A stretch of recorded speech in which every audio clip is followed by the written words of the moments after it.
of storytelling, I feel like. Storytelling.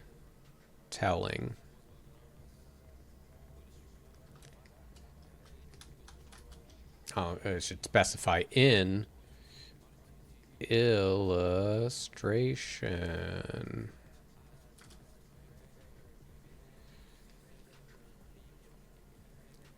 So there's this sort of commercial aspect of it. Commercial.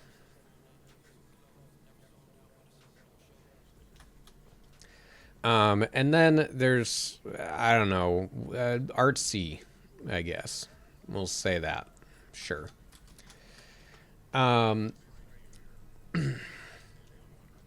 So I think the commercial aspects of it are commonly like if I were to teach you for commercial viability with storytelling and illustration, it'd probably be really simple stuff that's like, oh, like camera angles. Um and you could do like, I don't know, you could talk about like um color and light.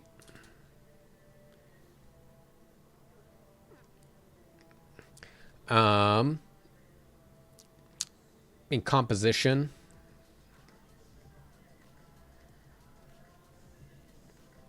And so I think what you end up getting when you are looking at storytelling through this lens, it's not a bad thing. Um, because I think when you end up looking at like a lot of, let's say like visual development art for animation or games or whatever, let's look at animation because animation's more directly telling an actual story. This is stuff that you have to look into, right? You have to consider like there's characters on screen. These characters have a motive. There's a certain plot that's going through the story. What is this point of the plot with this character? Where are they in this story circle that's existing in the current story?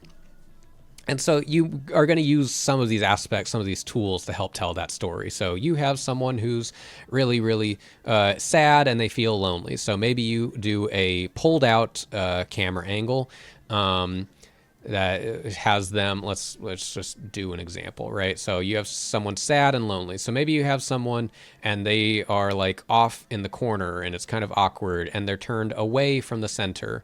And let's say what would be like a good actual angle to the camera, probably maybe like looking down on them a little bit, or maybe honestly it doesn't even look like it's at them, so it might even be that they're kind of off to the side and then there's like a party happening, right? There's a bunch of people that are having fun. So what this could imply just with the camera alone is that they are not important, right? So we're seeing them, but they're kind of shoved off to the side, maybe even a little further than like the rule of thirds.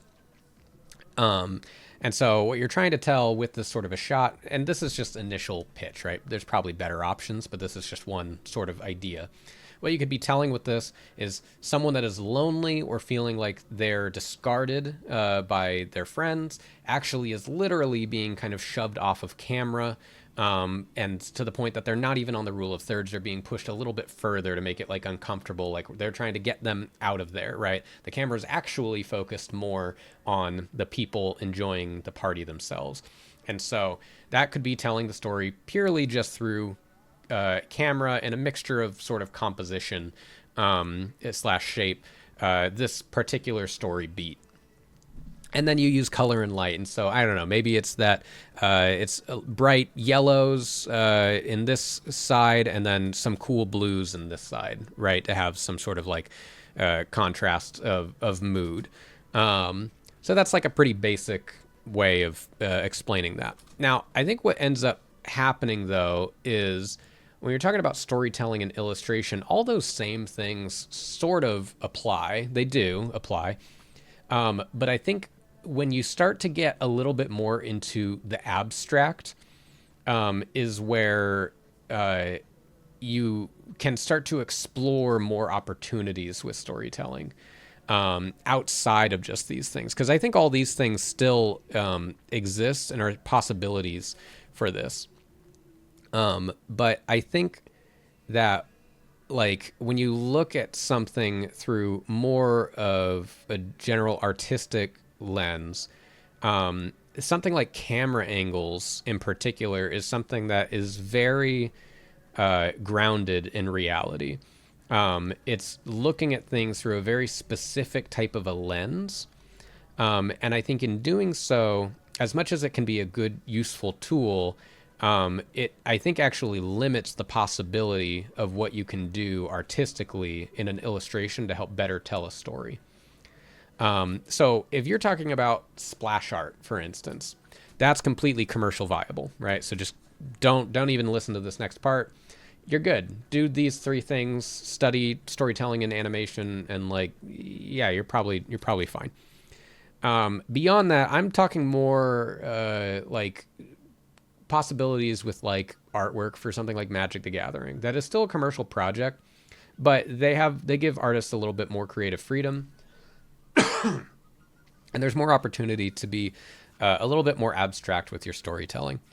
And so that's where I would say like you kind of disregard the camera angle part of it, and instead you can look simply at these things. I should duplicate these.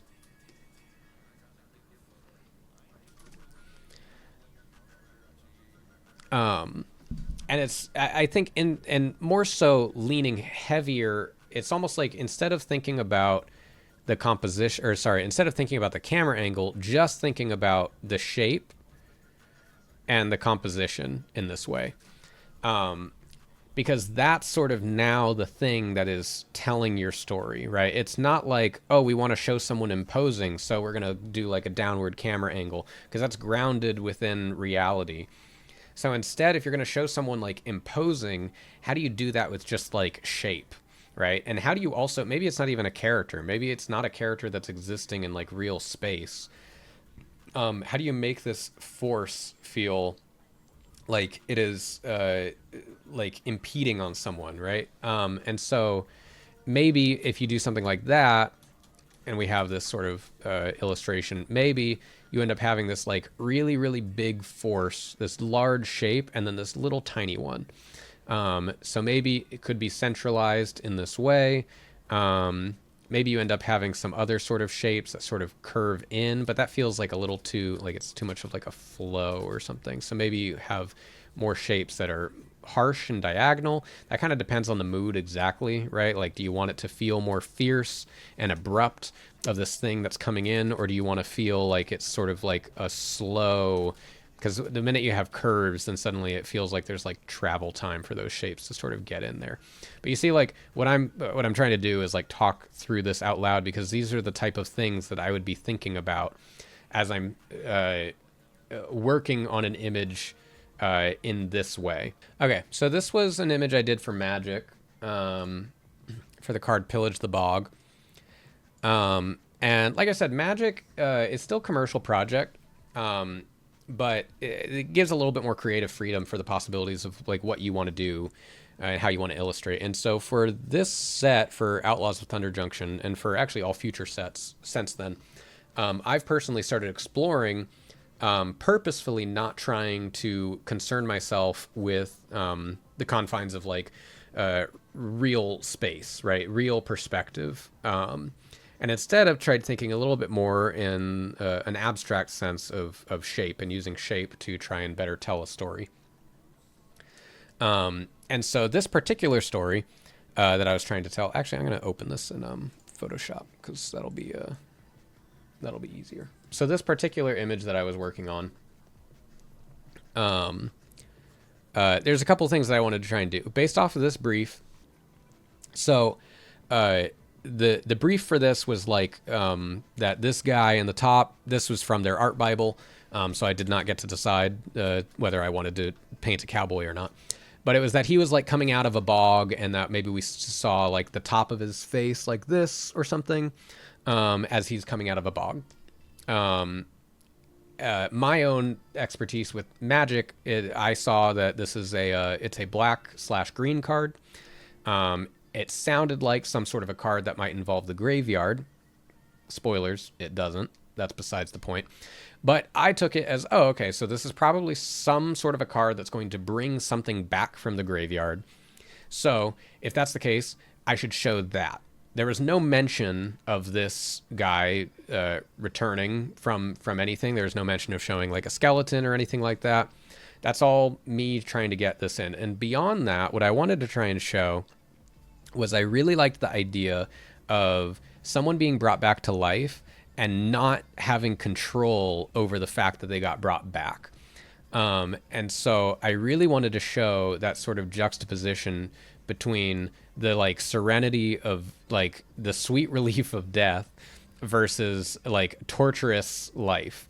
And it was perfect with, I looked at the environments that were also in the art Bible, and the black mana or land swamp environment had these like big cactuses that like had these big sharp shapes on them and stuff. And so I was like, oh, that's like perfect. I think it'd be really cool if, to contrast the sort of like this sweet sort of flowy shapes of existing in this bog with these really sharp, jagged thorns to help show like, okay, yeah, life sucks, life is pain, he's brought back into life, and now he's tortured, essentially. It's more of like a story of tragedy that he's being brought back in this way. And so this is kind of what I mean when I'm talking about moving away from camera angles, because none of this involved this direct camera angle. I wasn't concerned with like, ooh, do I want this to be like lower angle, higher angle, etc. Instead, I was looking a lot more at like, okay, what is this story? The story is this idea of a cycle of death and rebirth, and showing that as you're entering death, you're peaceful, you're serene, you're away from all of the pain of the world. And as you're brought back, now you're oppressed by that. And I thought more of a circular sort of emotion worked a lot better with that, and more of this mirrored image of, as they're cycling into one another, essentially. And so it's not thinking of things in a grounded, realistic way. It's thinking of things in a way that is more centered on how do I better tell this particular story. Yeah. So anyway, so that's some thoughts on storytelling, though. How I kind of think of it. It differs, though, right? It differs from clients. You're going to have some clients that they want the commercial viability. You've got some clients that maybe they're going to allow you to be a little bit more abstract. And I think that really don't shy away from trying to be more abstract and trying to be a little bit more artsy-fartsy in that way. Most of the time, your clients will appreciate it.